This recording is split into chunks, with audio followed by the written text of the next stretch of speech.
I think we can start. Yeah. Just a minute, Ines. They're still arriving. One more minute and you can start. Okay. Okay.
Well, good morning, good afternoon, and good night for all the participants and the panelists. We are going to start with this roundtable about open scholarship. And this is a research workshop, so it was considered that it was relevant to have a session about the implications of the openness principles into research.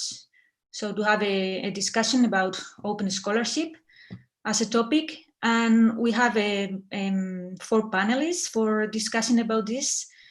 And they are Josep Duart, Vice President of Eden, Professor at the Open University of Catalonia in Spain.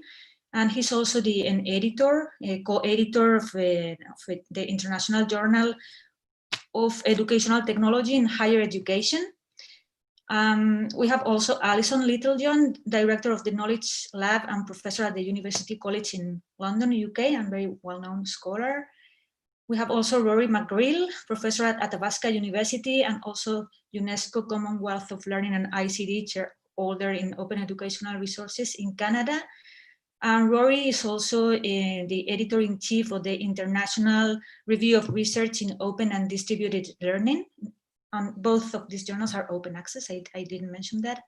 And finally, we have Eloy Rodriguez from Portugal, and he's Director of Documentation Services at University of Minho, and also President of the Executive Board of the Confederation of Open Access Repositories. And the subtitle of the session is about the impact of open research, open access, and the new forms of digital publication. And let's see what the discussion will go about, but it's a very relevant topic, and I hope you all agree and you all are interested. And we have set 2 main questions for the discussion, 2 broad questions that will let us know the panelists' perspectives about, first, the state of the art, about open scholarship. Where are we in our way towards open scholarship? And which are the main challenges we are facing currently? And then the second question is more practical issues about difficulties, barriers, drivers, potential, and strategies that each of the panelists has identified that they can do or promote towards open scholarship from their respective roles. So we will have the session split around these 2 questions. And any comment or question, you can put it in the chat, and we will have a look and get the panelists' comments afterwards. So we will start. And Josep Duart, you have the turn now. Thank you. Thank you very much, Ines. Thank you for this introduction. And it's a pleasure to me to stay here today with you, with all of you, and sharing with these well-known colleagues about this very interesting topic, open scholarship. Let me start saying that I'm not an expert of this topic, but maybe I can define myself as a practitioner, or or maybe also a believer of this topic, because from the beginning of my personal and academic history, I also promote these ideas and the way to work in an open source, open access, and of course, open science, open scholarship, everything related to this open. And I mentioned this because I talk and I share my thoughts with you from my experience, not in two fields. One is, of course, my institutional experience as a member of my university, the Open University of Catalonia, and also during my period of vice president in that university, and also here in this network in Eden as a vice president of research. And also, of course, as an editor-in-chief, as Ines mentioned, of International Journal of Educational Technology and Higher Education, which is a journal created 17 years ago and started as an open journal in that moment too. Related to the question where we are now in this moment, let me say a little bit optimistic, and I think we are in a very good moment. I think we are improving a lot during these last years, in particular in this area of the work here in Europe. I know that maybe in other areas in the world there are more steps to achieve, but I think we are here doing more or less an interesting job. And as you know, let me share just a few ideas in not an extensive way about what is this, or why I think that we are in a good moment related to the open scholarship, Because, for instance, that allows us to be transparent in our research methodologies. I think it's a good possibility to show everything related to the research process in our institutions, in our networks, and also in the journals. I think open scholarship also allows us the possibility to make public our research and accessible, and this is also one of the key factors of the open scholarship. And also I think it's also to me very important, this idea that the open scholarship, also promotes quality, because open access allows us the possibility to replicate, to validate, to analyze the contents in our published in open journals, and also the things that the research that we are doing in our institutions or networks. And also it's an opportunity to work in a global knowledge transfer, and we have a great experience during this pandemic, because, for instance, many of our open institutions, open networks like Eden, share our contents, open debates, etc., in order to make a transfer of this knowledge that we have. Many of open universities do the same, and also some journals open some contents in order to make more accessible just during this period. I think these things are interesting for the open scholarship, but of course we have some challenge. And let me share with these ideas about these challenges that we have. For instance, regarding to transparency, I think we are working well in the journals and institutions, but maybe we can do something more, in particular related to one of the processes that we have in journals, which is the peer review process, very important for to the guarantee of the quality of the publications, the submissions in the journals. But maybe it's important to start to think the way to open this part that some people name kind of a dark box or closed box in this process of the journals. You know that there are some journals that are practicing in this moment this called open peer review. I think it's an interesting experience. And it's something that maybe we have to observe and to learn about this.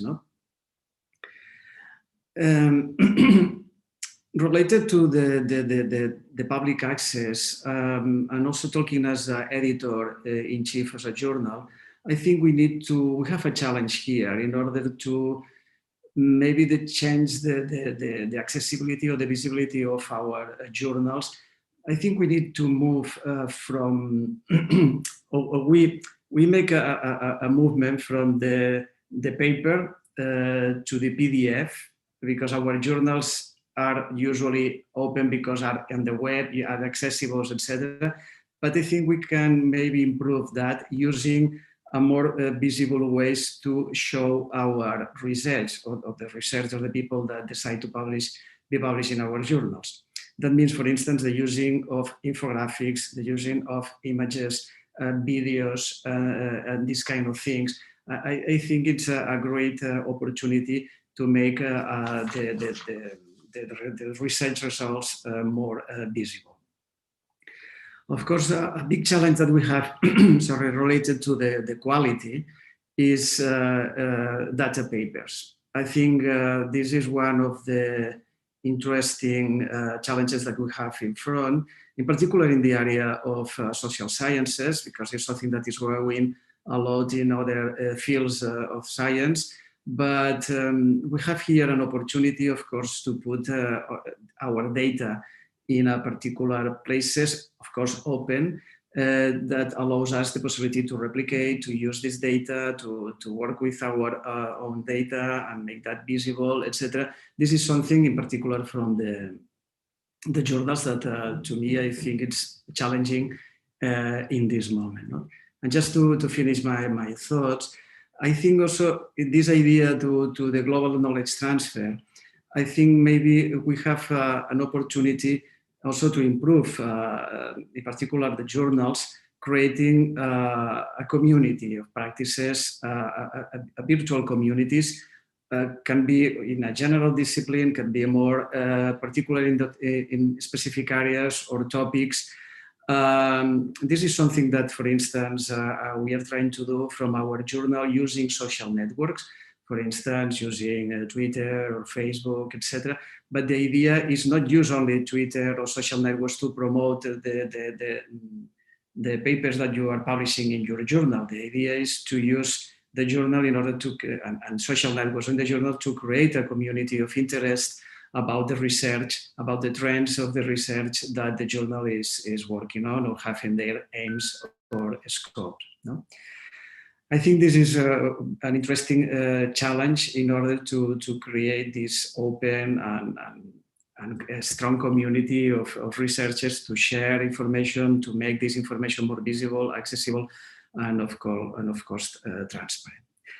And to have also a better social impact. No? But I think it's important, and with that I'm finishing, not to make confusion between social networks or everything related to the social networks and the social impact. I think the social impact is something that is inside of the research. When you start thinking in research, you have to think in this idea to have a social and an open impact.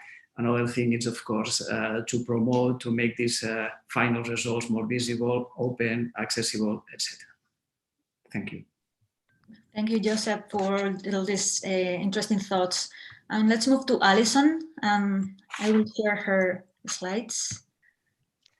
Thank you. I think Joseph has made some really critical points there. And one thing to note is the fact that we're having an online conference and that we're in the middle of a pandemic. And one of the key things I want to highlight today is my view that right now open scholarship is more important than ever, because it's one way to help us to get around a global crisis that we have. And we know that we have a lot of models from health as to how to open up science and make open scholarship a part of the normal practice. I think that's one of the challenges, is making something which is relatively new into an everyday practice for everybody. And one of the ways that that's happened in health science is through the funding and the requirement from the funders that everybody has to make not just the journals or some of the products, but also the data itself open. And I think open data sets are really important for these meta-level studies that have been going on. But I want to talk about some of the challenges that we have in the humanities and social sciences in doing that. But firstly, I want to emphasize here and give as an example of really good work, something that was initiated by my colleague Helen Beetham, who is an education consultant in the UK. Helen contacted me earlier in the year when the pandemic started and we all went into lockdown. Helen recognized the importance of not just health professionals and people in the medical sciences and universities who all rushed to help in whatever way they could. But she also recognized the importance of all of us in education, making sure that schools, colleges, universities, and anyone around the world who needs to learn for whatever reason continues to have the opportunity to do that. So she initiated the Open COVID Pledge for Education. I'll tell you a little bit about that. And she's been helped by a number of people, including people at this conference, but also the Association for Learning Technology in the UK, all who played a leading role in helping her. So the idea here is public education is just as necessary as public health. And a lot of Helen's work has been guided by the UNESCO report from this year. We need young people to be able to continue and flourish, but in higher education, we saw generally around about, depending on which country you were in, but at the beginning of the year, February, March, there was what we call the online pivot. And what happened there is that people generally took the kinds of entrenched practices that we have in higher education, which is lecturing in classrooms, and not for distance education organizations, but for campus educations. We took those practices and we just put them online, rather than learning from all the years of research that there has been in open education and all the practice from the open universities. And at UCL, we've been studying the experiences of people as they move to online teaching. But of course, the pivot didn't just involve moving online, it also meant that people were working from home. And that has quite serious implications for the working. For example, if you're giving students pastoral care from home, then basically you're, instead of being in the office, all the emotions from the pastoral care are staying with you at home. So this has a lot of implications for people. We've got opportunities for radical rethink as we go forward, and as campuses start opening up. We don't want a return to business as usual, but we want some kind of change that will benefit society. And unless we change these entrenched practices, that's not going to happen. So you can see in this slide that the Open COVID Pledge for Education is asking people to make their intellectual property openly and freely available, and to openly license intellectual property. I actually think it's important not only to openly license IP, but also to make data available where scholarship is happening. And so the people who've been involved in this, open education bodies, professional organizations, universities, university departments, research centers, individual researchers, open educators, UNESCO chairs, including, I think, some people here at the conference. So Helen and Alt are asking people to sign the pledge, to upload their logo to the site, to bring more people on board, to blog about why we should do this, and to join a discussion. So this is good practice and something that we all really need to get behind. But one of the things I want to talk about in the second question is some of the real problems and challenges that we have in terms of doing something like this. Thank you. I will leave this for later. Thank you, Alison, for letting us know about this experience, and we will come back to this later. And Rory, please, your time.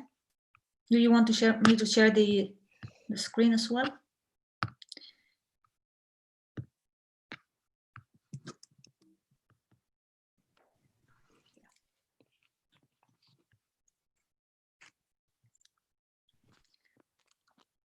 Rory, I don't know if you have the mic on.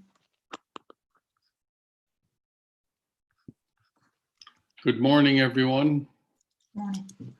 From nighttime here in Canada, and thank you very much for the kind invitation to speak to you today.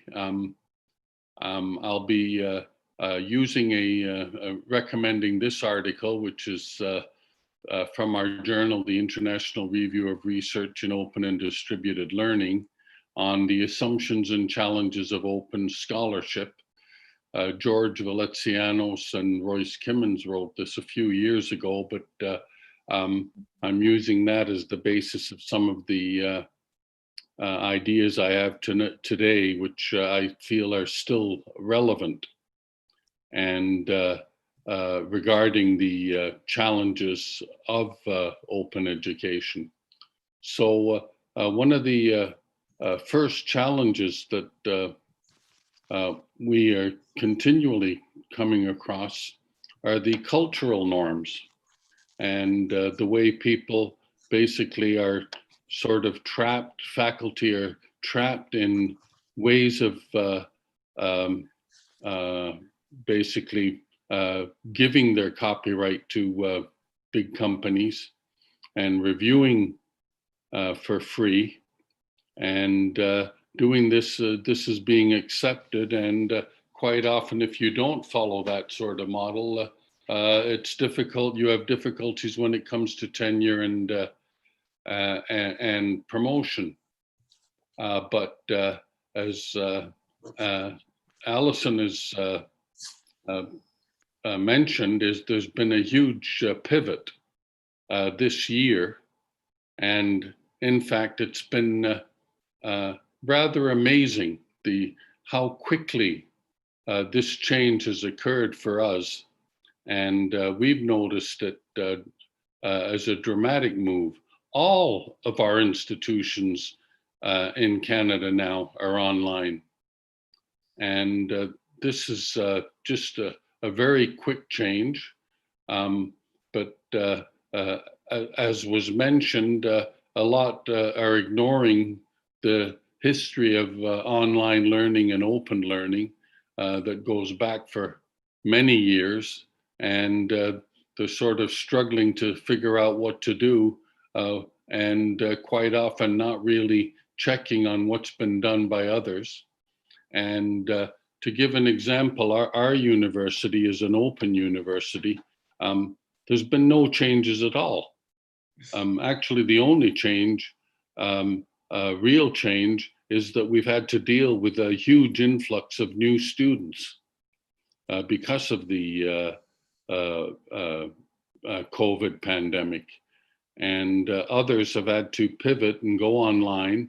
And by going online, it's beginning to change cultural norms because they're beginning to realize the importance of open access.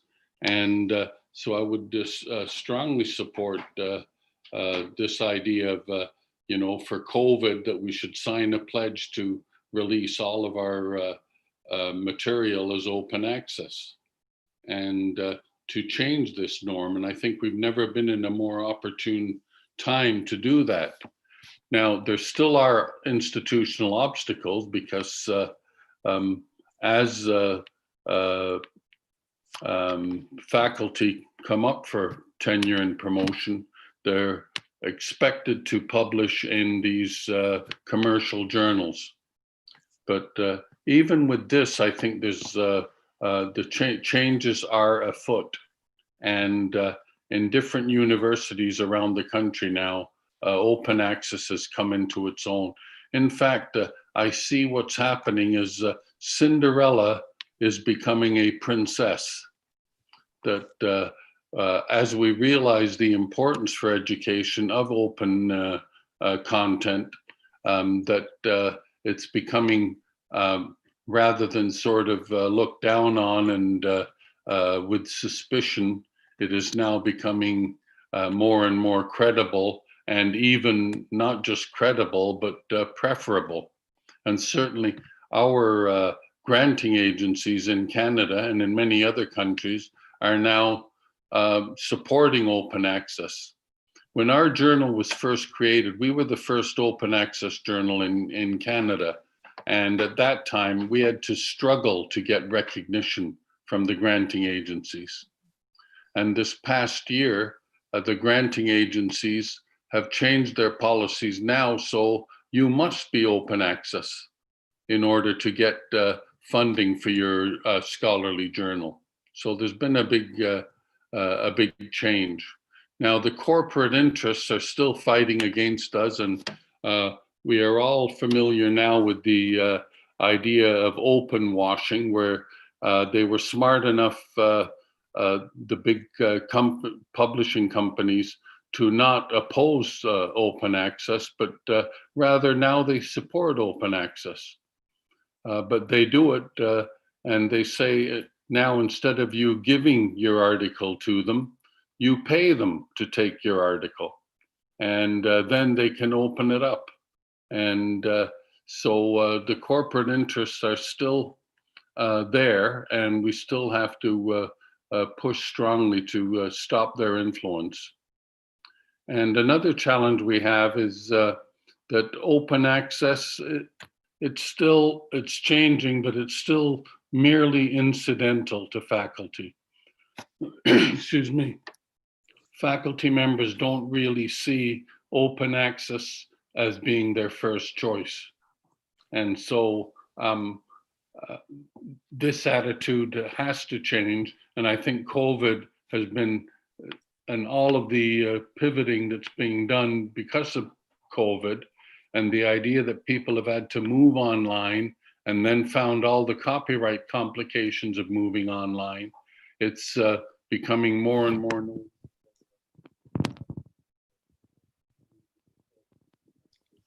Oh, Rory, we don't listen to you now, the mic.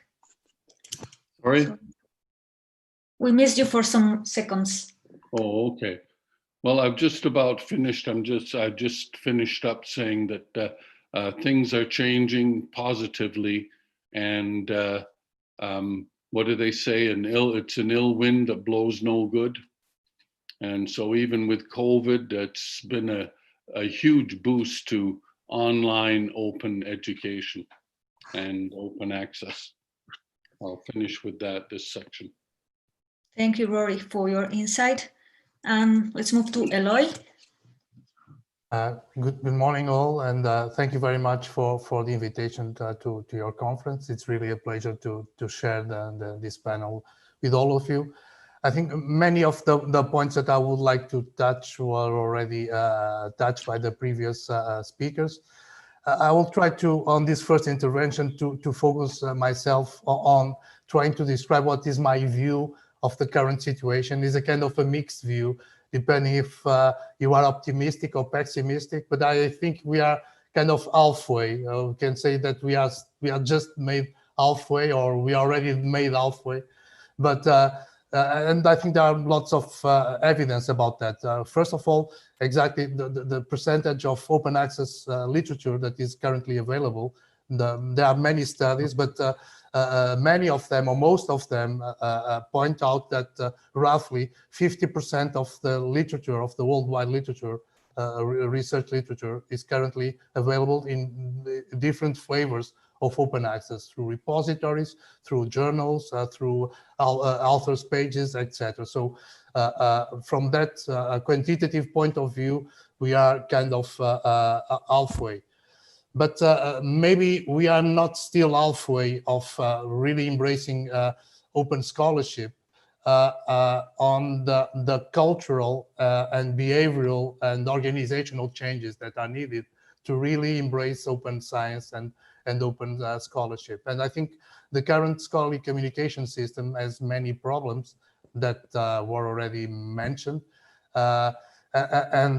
One of them is that it is currently, as it is currently completely unsustainable, and it costs too much to the research system as it is. The global scientific, technical, and medical publishing market is worthwhile about $10 billion per year. And there are good estimates that for each article published in a subscription journal, the revenue is around between 4,000 and 5,000 euros per article published on a subscription journal. Currently, the APCs, the article processing charges, are around 2,000 euros on average, with hybrid APCs being slightly higher, around 2,500 APCs per article, and the pure gold open access journals having around 1,800 euros for APCs. But these APCs prices are rising, and so we may face a problem, or we may face soon a problem. In some regions, there is already that problem, that we will substitute one problem that was assessing scholarly literature because there was no money to read it, to not being able to participate on creating on the intellectual dialogue because you have not the money to publish on those journals. And just two days ago, if you I don't know if you noticed that there was an announcement, the first announcement of a deal between Nature, the Nature group of journals, and Max Planck Digital Library from Germany to publish open access in Nature. And Max Planck is willing, that's the price on the agreement, to pay 9,500 euros per article on Nature. This is not fake news. This was reported in Nature. So this is completely unsustainable, of course. And this is also true because there is an increasing vendor control and commercial control over all the publication system, because publication was outsourced by the academia in the middle of the previous century. And now that control is extending also not only to articles, to publication, but also to data. And I know that there is now very good offers from the big companies to offer universities to provide them the infrastructure to manage their research data, because they say we can do it much better than you, with a better price, with better quality, than you will be able to do it with your own resources. So from this point of view, things may turn up to be even worse in the future, because we be completely locked down with all the tools that we use on the research process, from the reference managers that we use to manage our bibliography, to the metrics that are used for assessing our performance, being controlled by this group. So there is here a big challenge, and I think that is also part of one of the problems. Is there has been very little innovation in all this, and the academic journal is roughly very similar to what it was since the beginning 350 years ago, and therefore I probably will get back to this point on my second intervention. But I think one of the things that we need is really to think out of the box, and for instance, to think if we still need to have the academic journal, the scholarly journal as it is, with the four main functions of the academic journal, that is registration, that I made this discovery, I made this, I came up with this proposal, with theory, etc. So the first function is registry. The second function is certification, so through peer review. The third one is dissemination, and the fourth is archival. In the print world, these four functions need to be performed by the same organization. It was the journal. But on the digital world, we can organize things differently. And our proposal from the Confederation of Open Access Repositories is really that maybe we need to deconstruct the journal also to move forward. And I just want to finish, because I spent already 6 minutes with a very brief reflection exactly on the effect of the pandemics. One of the big things of the pandemics, apart from a big concentration of work, for instance, I was just checked this yesterday, we have this year 170,000 papers published on COVID-related aspects from January to yesterday. It's amazing. But one of the things is really innovation. A lot of preprints, use of preprints, use of open peer review and rapid peer review. Medical journals report review times for a median time of 6 days compared to 100 days before the pandemic. And also what we call overlay publishing is this kind of deconstructed journal that we are proposed. But maybe I will save myself on this topic for the second round on the challenges of and what we need to do. Thank you, Eloy. Well, I think we have a very nice overview up to now about the challenges and situation and your perspectives about open scholarship currently. So we can move to the second question, which is, of course, related and is more practical, like strategies about what we can do and tips or drivers, obstacles we identify in the process towards all these issues that were so interesting. And we will keep the same order as before. So first, Josep, your time. Thank you very much, Ines. Yes, just mentioned to these barriers and drivers, some things are already mentioned from my colleagues, and in particular from Rory and Eloy too. But let me comment just a few things. The first one is, I think a big barrier is everything related to I call this business model of the journals in particular. You mentioned now there's these publisher companies, and of course this immoral to me APCs, or have to pay to access to the knowledge, etc. Of course, be open doesn't mean be free. But we have to find the funding to maintain the journals open. And let me explain a little bit, for instance, my own experience as an editor. Of course, my university, which is an open university, support our journal. But when our journal started to grow up, we need more funding, and it was not easy to have this funding from our institution, but when we have the opportunity or to move to a private and privative company, or continues maintaining the journal open, to do that we need more funding, and we explore an opportunity to engage more people in our journal, other universities, and create a kind of a joint venture. In that case, nowadays is 4 universities, 1 university in Colombia, University of Los Andes, 1 university in Lithuania, it's Vytautas Magnus University, another university in Ireland, it's Dublin City University. It's funding this journal, which is located in Springer. Of course, it's Springer, I know it's one of the biggest publisher companies in this moment, but we control the rules that we are working with them, in the sense that we are maintaining the journal open without APCs under an open license, etc. But is the way that we can find a way to maintain the journal open in that case, no? And of course, free of APCs. Another thing that I would like to share with you, in that case, I think it's a good driver is to follow the global advisors like DORA Declaration or like Leiden Manifesto. I think this is very, very important, and it could be a good driver, in particular for universities, institutions, and also for accreditation or quality agencies at national level or a regional level, no? Because many times this, or in particular, for instance, in my country and other countries, I suppose in Europe and in other regions in the world, it's mandatory to publish in particular journals. It's there following only the impact factor results, etc.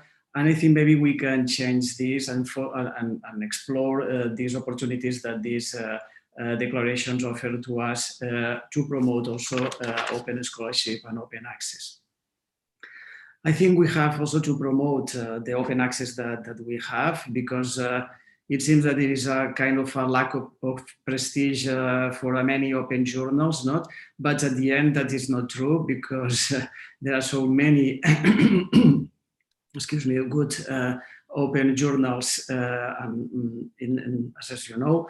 But to me, that I think it's two ways, not to improve that, of course, from the editors-in-chief, but also offering to the researchers the possibility to publish and to submit their research in our journal, and explaining that the key points that I explained at the beginning, the transparency, to maintain the quality, etc. And to finish, I agree also with Rory when he mentioned the cultural norms.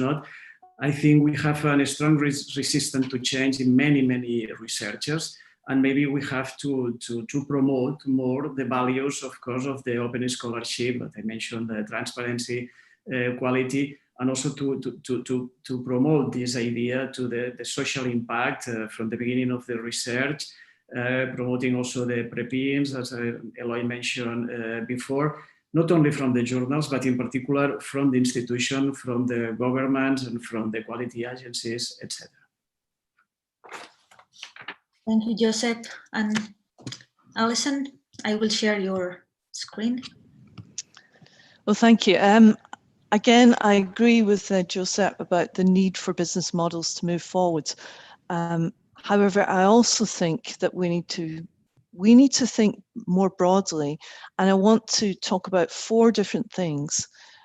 Products, like the papers that we publish or outputs that we have, processes, partnerships, and politics. Now, in terms of products, earlier when I was talking about the open COVID pledge for education, we see there that there's the pledge is focused around IP and what can be licensed openly. I actually think we need to go much broader than that and make sure that we have open data and the opportunities for people to work together in open partnerships as well. However, the reason for my slide is I think that there's a balance between the finances in terms of for private companies, for example, and the social impact which the public organizations tend to focus on. So where from the finance and the social impact, where do we get the right balance? And this is actually very difficult. In terms of partnerships, there have been a lot of really good examples when we think about the COVID and how we're trying to overcome the virus. So one example is, for example, from UCL, where our health colleagues have been working with Mercedes, and they came up very quickly with a new form of respirator which keeps people out of the intensive care units. We're relying on AstraZeneca and Oxford to come up with one of the possible vaccines, and there are lots of other examples of these partnerships, public-private partnerships between universities and private organizations. But behind all of that, I mean, at UCL, we have UCL Ventures, and it's there's a lot of skills and knowledge in terms of thinking about how do we get these partnerships to work. So how do we make sure that it's not simply public organizations who are making their IP freely available for private organizations to then not make things available and maybe profit from it. It has to be a situation where everybody benefits. We need to think about the question of who is benefiting. So I guess my key message here is around the politics of open. Who's benefiting? How are we going to make sure that we have these processes, partnerships in ways that benefit everyone? Thank you, Alison, for these reflections. And let's move to Rory. And I will share his slides as well.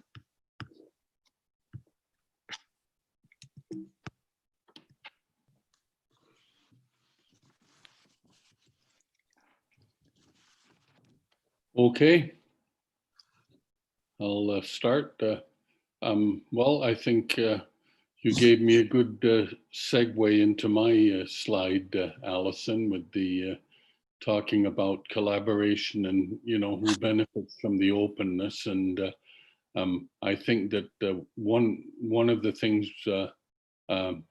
we should be doing is understanding more about participatory cultures. So as in order to offset the influence of the large companies, we have to work together and design processes, redesign processes that will combat their influence. And one way is, I think it started in California, but eventually they signed up with them, was a boycott of Elsevier. And Elsevier, their profit margin was 35% over a huge, we're talking of huge amounts of money. 35% profit margin, that's more than Shell Oil or Esso or even Alphabet, Google, and Facebook. Like these are huge, incredible profit margins. And educational publishing is the most profitable part of the entire publishing industry. And so there's money in this system. We just have to rethink how we can work together. And I would say libraries have to play a principal role in this, in working together to come up with the new processes. So as we take a fraction of that money and put it into open initiatives, and it'll save money for universities and other institutions while increasing accessibility to the content. And of course, as part of that, we have to redesign the training of the future scholars so as that scholars coming into the system should be looking at open access as number one first, rather than commercial content. And another understanding that we need is to understand that open access and technology and the increases in technology are symbiotic. They work together. And by that, I mean that as we go to using more technology, and particularly going online, that we need openness. We cannot function with the restrictions that are put onto copyrighted material. And I think this is one of the things that so many people in open access don't really understand that aspect. And we have to make that understood that as we go online, as information is passed from one country to another, from one copyright jurisdiction to another, if it isn't open, it's going to create huge problems. And I shouldn't say gonna, it is creating problems in using commercial content in different jurisdictions. And another understanding, and what we need to address, is that technology is not neutral, that we have to look at the technology and see exactly what the affordances are and who benefits from it and who doesn't. And as part of that, we have to address new dilemmas as we go open in one direction or another direction, who's included, who's excluded, and does it exacerbate inequality, or does it, the way I believe we all want, is to reduce inequalities and allow accessibility to people everywhere. So I'll finish with that. Thank you, Rory. Eloy, your turn. Sorry, I was muted, sorry.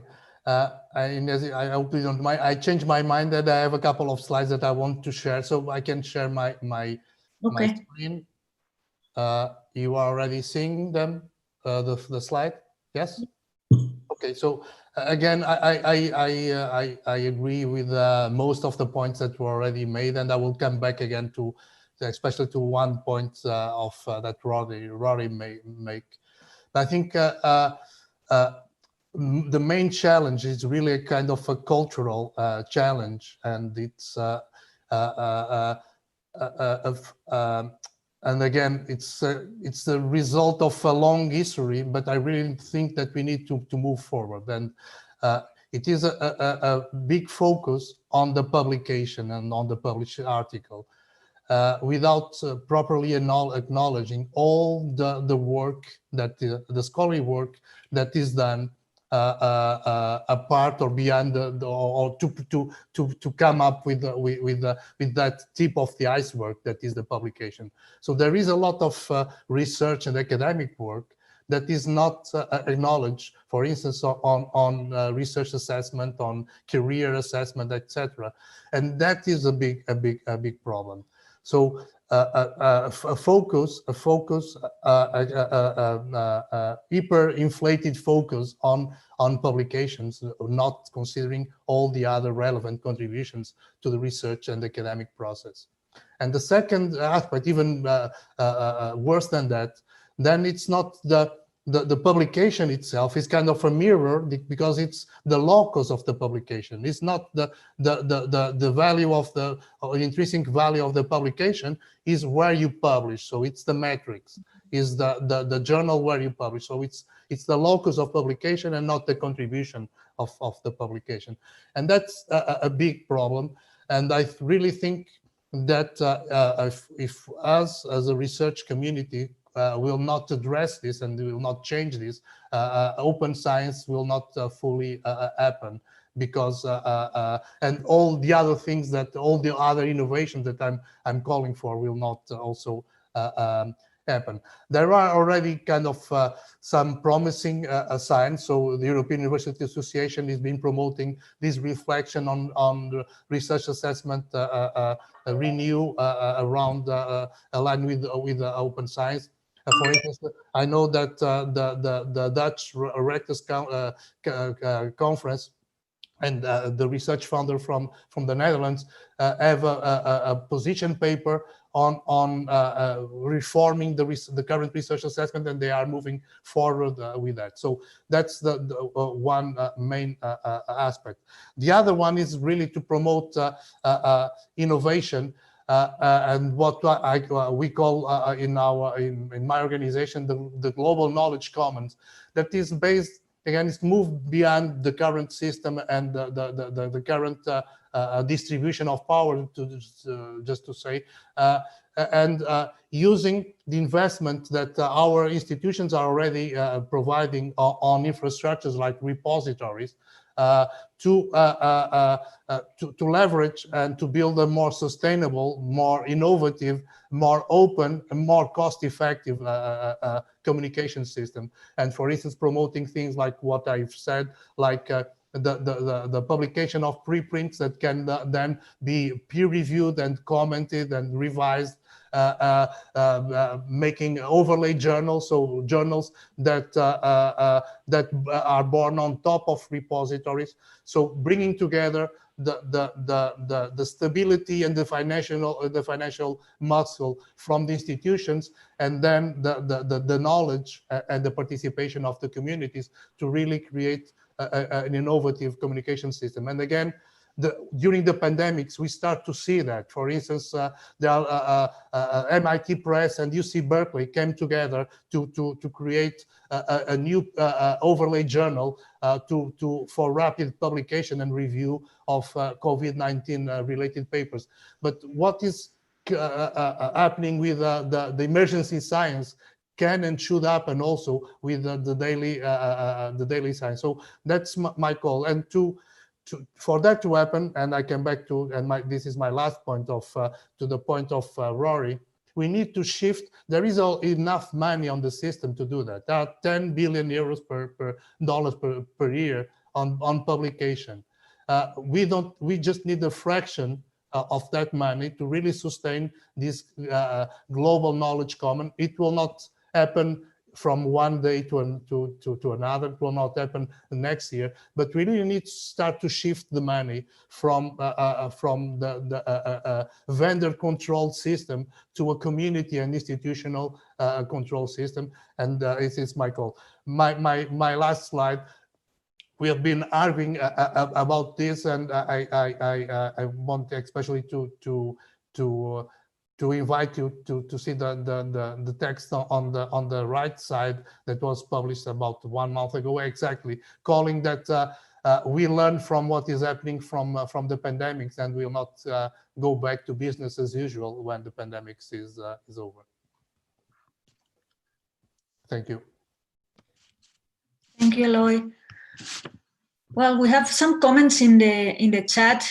No questions yet, but comments especially about the corporate interest and business models about publishing, which were raised by most of you in this session. And we have some minutes left, so you can, each of you can have some 1-2 minutes for your final remarks. Could I just make one comment on the slide with the iceberg from Canada? Is that in Canada, we know a lot about icebergs. And one thing we know is it's 9/10 of the iceberg is under the water. So I think people need to stretch that out quite a bit further. Yeah, thank you, Roy. Well, we can keep the same order if you want to for this final remarks. And there was one question now also, Eloy, for you, if you want to have it in mind when you do your remarks. Then Joseph, please, if you want to. I don't have remarks. Just say that I am agree with the comments of my colleagues, in particular with Alison Wand, related to the policies, to have a correct policy of open and see who benefits these policies, and of course it's important to benefit to all, not just a few ones. No? Okay, thank you. Alison? Yeah, so I think there's a lot that we can learn in terms of how do we make sure that the money that's in the system is moving around and being targeted towards things that can really make a big difference. So I mentioned earlier, UCL Ventures, every university will have a similar space where there's a lot of knowledge about how to really transform partnerships and the way that we do business. We don't like that word in universities unless you're in a business school, of course. But we can do things in a much smarter way. So let's just do it. Thank you. Rory?